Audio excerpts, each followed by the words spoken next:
Welcome to the St. Charles County Correspondent. I'm Noah Brandt, and I'm here with my good friend and co-host, Sam Saffa, Samuel Saffa. Samuel, how are you today?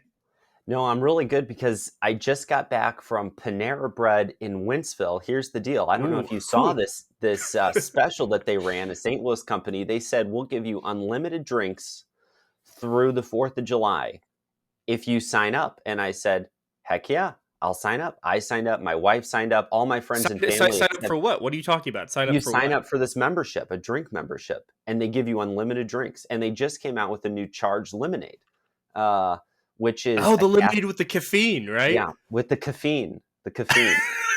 It's a Did special you type try it? of What flavor did you get? Berry Blast? no, so I don't drink it because I looked up the ingredients. It is double a Monster Energy can. Oh my gosh! In the amount of caffeine? Yeah, Oh, geez, that's too double an much. amount, double the amount. That would send a slight man like you just bouncing off the walls. You'd It be on a did. rocket So trip to the no, moon. so a couple of my friends, I was in a group chat. They're like, "Hey, I haven't been sleeping well," and I'm like, "I haven't been sleeping well either." A true story. And we all Hmm. started the program at the same time, and we all got these lemonades and had them for lunch. And Noah, we weren't sleeping. Wow. I've Well, since well, tapered back. I think you need to put a few sentences on that in the newsletter, Sam. A little review of the charge lemonades, and maybe if you're a long haul trucker, or if you Yep. just had a child, right, and you're up all night or something, these charge lemonades are for you. But if you're just a normal guy, it might be a little bit too much caffeine. Sam, we have some interesting stories to talk about today. First a question for you, Sam. Do you drive across the Blanchett Bridge on a regular basis? I do regularly, yeah. We did a And story on this a couple of months ago when they redid all the paint. I think the paint was falling mm, off. They had to sand it all down. We yeah, thanked them because they kept us safe. I understand that it was peeling and it was maybe getting into the water and into the air. So thank you to our friends yeah. at MoDOT for fixing that. Do you drive the Blanchett Bridge often? Or do you just You stop know, right there at the streets of St. Charles, Noah? Sam, leaving the county scares me. It gives me anxiety, so I try not to do it on the regular, but I will on occasion. So this, I think, is an addition to that project that we originally talked about, Sam. It's all about applying epoxy to the roadway. It's part of a rehabilitation plan that began 2 summers ago, but a shortage of epoxy at that time has caused a delay. So they've been working on it for a while, but finally work is scheduled to begin. Here are the dates where the road will be where various lanes, 2 lanes at a time, will be closed on the bridge, and it's only going to be from 8 p.m. to 5 a.m., which I think is the right way to do this. They're doing it in the evening, so it shouldn't affect rush hour.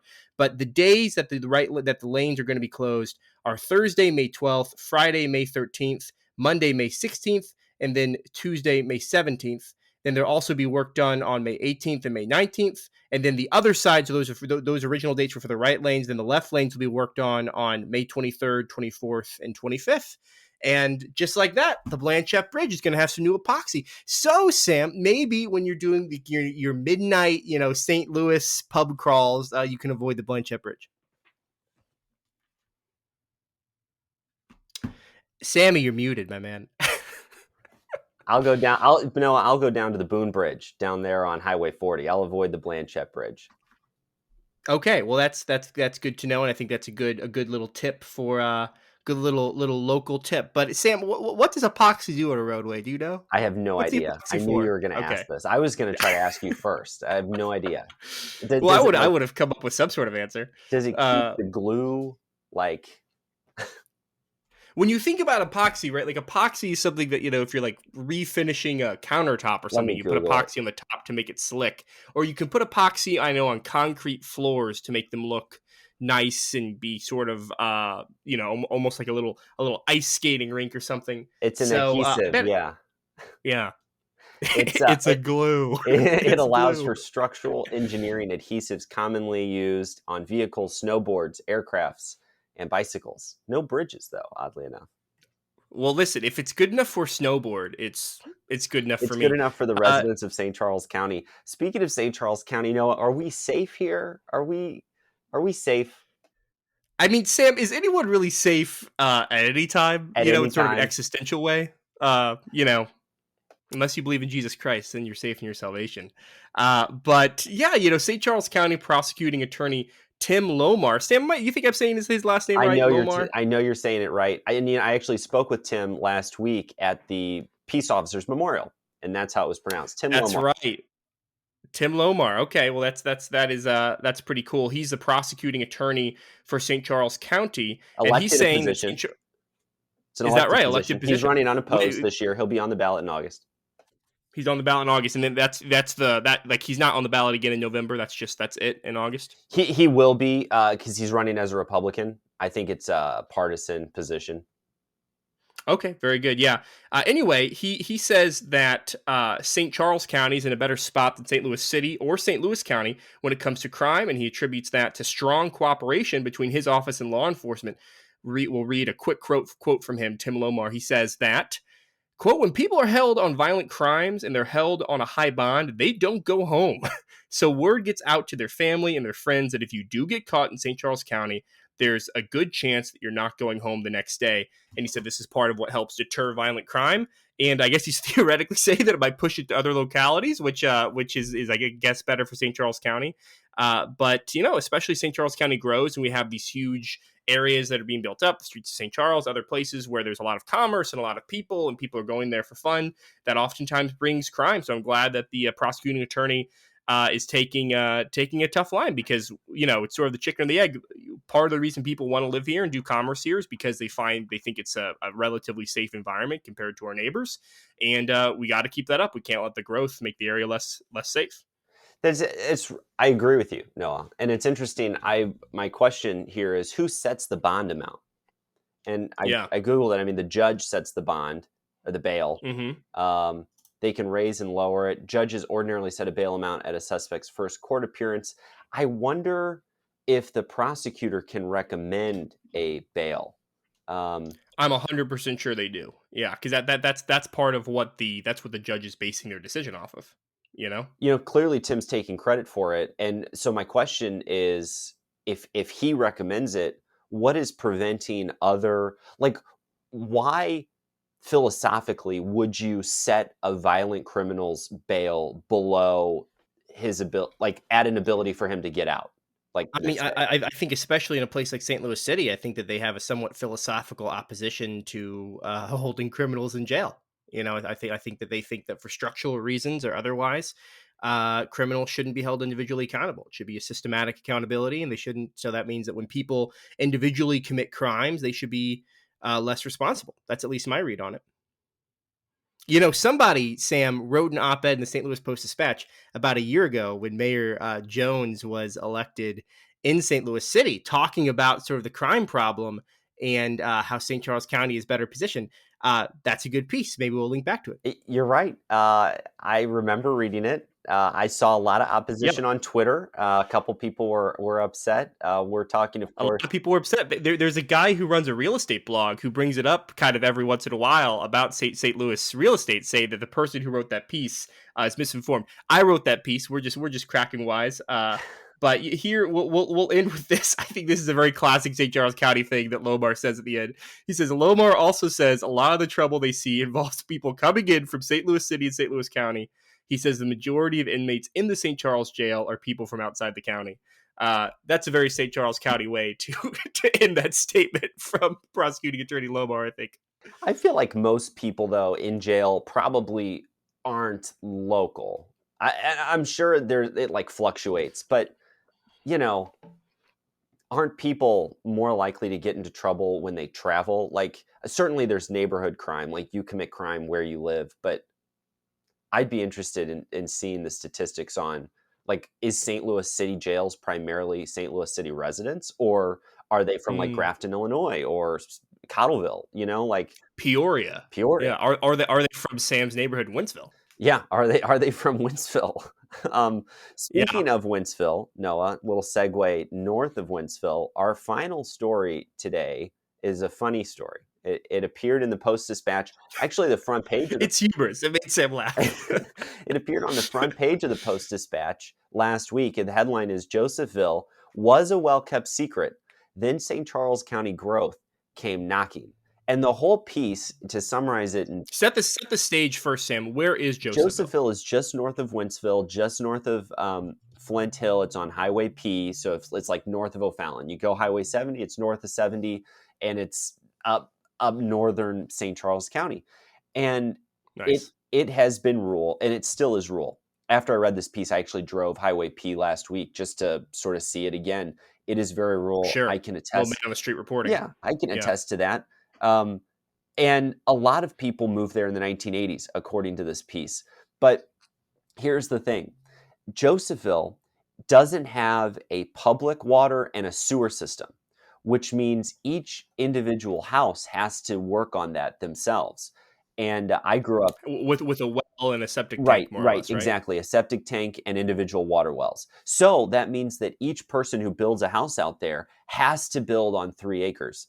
And I know this because I grew up in Defiance. Because you need some space for those things. You do, you do. And I Yeah. grew up in Defiance, South St. Charles County near Augusta, and I lived on a 3 acre piece of land, and we had a septic tank. I don't know if we had a well. We may have. I mean, I know that area is definitely connected to water. Maybe you had a well. I know that I drank water growing up. I don't know. That's good. Yeah. I don't know. Sam drank purely Hawaiian punch. That was it. You know, a good. What is it called? Those Suns, Hawaiian Suns.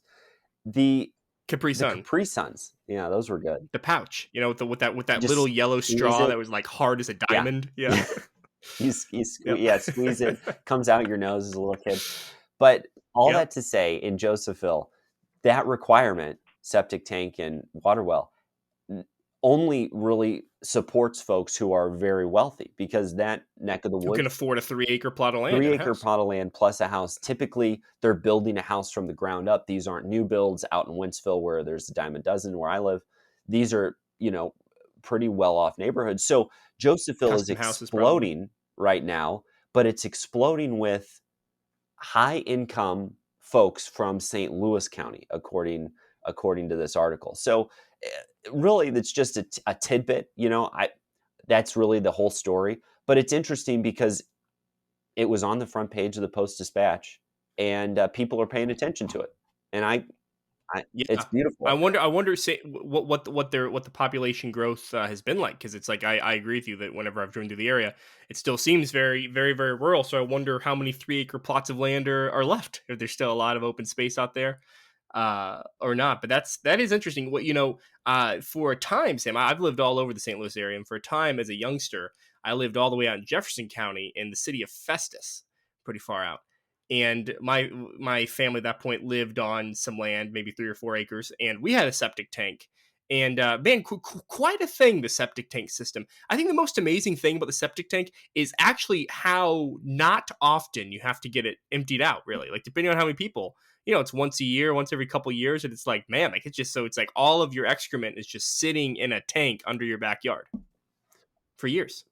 We had it out in a field, and the field is of course brown and brittle in the summer, but except where you knew exactly where the septic tank was because it was green and lush grass, which really speaks to, I think, the fertilization of why farmers need that. I'm not a farmer. I'm not going to That's right. pontificate upon it, but we knew where it was. That's right. Tune in next week. We're going to talk about the Ukraine fertilizer crisis. Well, Samuel, that's a very very interesting story. As we conclude here, Sam, I've been wondering, what's been making you smile this week? What's your weekly smile? I'll tell you, Noah, yesterday I went for my first run of the year. I'm not a big runner. Mm, I run a mile and a half. Last night I ran a mile and a half. I don't like being out there more than 15 minutes, but it clears your mind. In the evening, it was beautiful. I'm in the rare minority, Noah. great It was weather. 98 degrees in humidity. It was 90 with humidity. Felt like 98. And Oh that's wow, a lot that's hotter than I thought. that's the perfect weather in my mind for me to go out and about. So Just in general, that's the perfect weather for that's the you. perfect 98 weather. degrees Yeah. with 100% Yeah. humidity. Yeah. Really? It's Wow, beautiful. you are a Missouri man through and through, Sam. I really enjoyed it. So I hope folks are getting out there exercising. This is mid-May. Now's the time to do it. If you're not going to do it, you're not going to do it the rest of the year, really. Maybe in October when it's like that crisp runner's weather and it's 60 degrees. But come out. We did our F3 workout on Wednesday and Monday. Great time out in Wentzville Park. They have one in Cottleville, one in St. Charles City, one in O'Fallon. So go out, be part of nature. Noah, what are you doing? What's making you smile? Love that, Sam. A little addendum. People have been clamoring for more lawn updates from last week, and when we talked about, so I had this dandelion infestation, It was a really rough time. And I thought, I sprayed some stuff. I dropped some stuff. Nothing was really happening. So I'm like, all right, time to bring in the big guns, trying to bring in the pros. So I did a lot of searching around, and I found a good company called the Lawn Doctor. They have a couple locations, but they have one right here in St. Charles County. And they came out today, and I feel like I'm already seeing a difference. I feel like whatever they sprayed, it was a heavy duty stuff, and appreciate the work of the St. Charles County Lawn Doctor. I think I can picture the logo. I think I've seen them out and about, the Lawn Doctor. It's a thumb. It's a green Yeah, it's thumb. like a green thumb. Yeah, exactly. Huh. Yeah, Well, that is a good job. You figured it out after I said it exactly. I love that. Yeah. yeah. That's how sharp we are over here in Wentzville. But well, my friends, listen, we appreciate you listening today to the St. Charles County Correspondent. Wherever you're listening to this, maybe you're even watching it on YouTube or Facebook, leave a comment. We would love to hear from you. If you have a longer form idea for us, go ahead and email us at scccorrespondent@gmail.com, and make sure to subscribe to our free newsletter, which comes out every Thursday, which is sccc.substack.com. I'm Noah Brandt. I've been with Sam Saffa. We appreciate you listening or watching to the St. Charles County Correspondent.